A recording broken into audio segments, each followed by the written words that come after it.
Bentuk engkau mengatakan ya ini berilah kepada aku, itu doa dalam bahasa Arab namanya.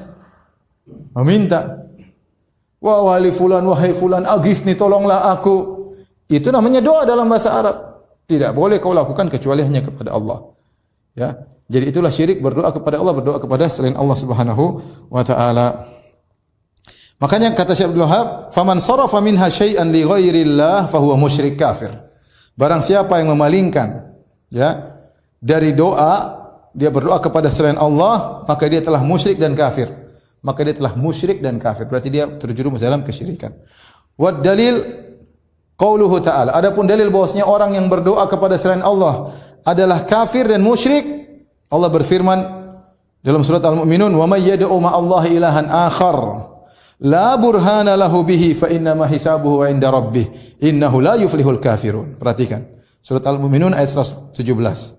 Kata Allah, "May yad'u ma'allahi ilahan akhar." Barang siapa yang berdoa bersama Allah. Lihat, kembali lagi Allah menggunakan metode bersama, kata bersama.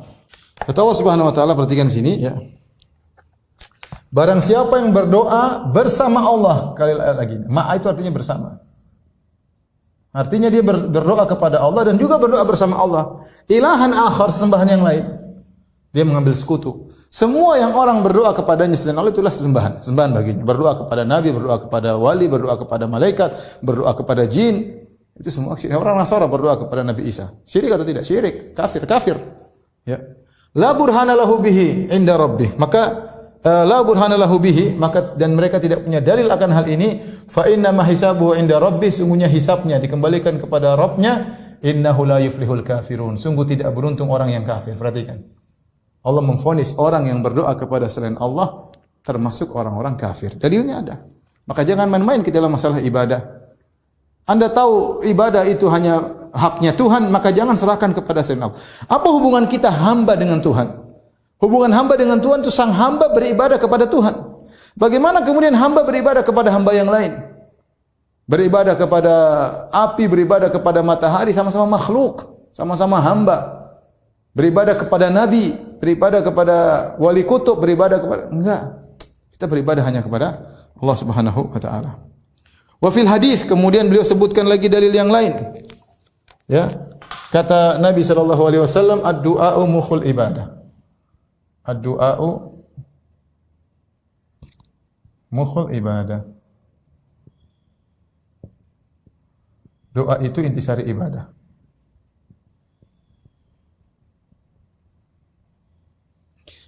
Hadis ini ya. Hadis ini doa adalah intisari.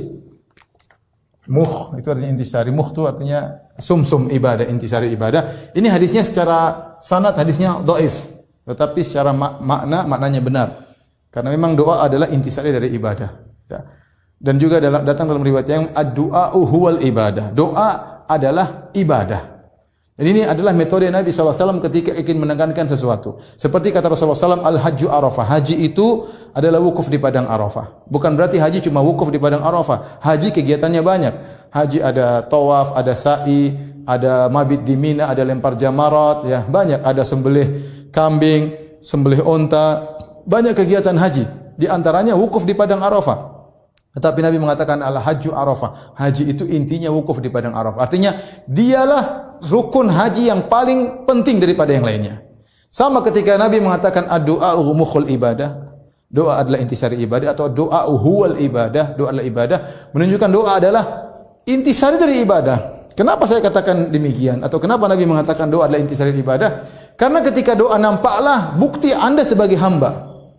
Apa bukti hamba? Hamba itu butuh kepada Khalik sang pencipta. Ketika seorang mengangkat tangannya berdoa kepada Allah, ini Allah sangat suka dengan seperti ini. Ya. Makanya ayat selanjutnya Allah mengatakan, wa qala rabbukum ud'uni astajib lakum innal ladzina yastakbiruna an ibadati sayadkhuluna jahannama dakhirin. Ayat berikutnya, dan berkata Rabb kalian berdoalah kepadaku, aku akan kabulkan. Sungguhnya orang-orang yang tidak beribadah kepadaku sombong, tidak mau beribadah, maka akan masuk neraka jahanam dengan terhina. Kalau kita duduk kemudian kita ya Rabbi, kita nangis ya Rabbi. Ini Allah suka karena bukti Anda sebagai makhluk butuh kepada Tuhan. Allah suka. Ya, makanya Allah mengatakan man lam yas'alillah yaghdab minhu. Siapa yang tidak minta kepada Allah murka kepadanya. Ini Allah sangat suka. Coba bayangkan kalau kita serahkan kondisi yang Allah sukai ini kepada makhluk, kemudian datang depan kuburan, ya kiai, ya wali, ya subhanallah. Datang ke kuburan Nabi, ya Rasulullah, tolonglah aku ya Rasulullah. Ini syirik paling syirik.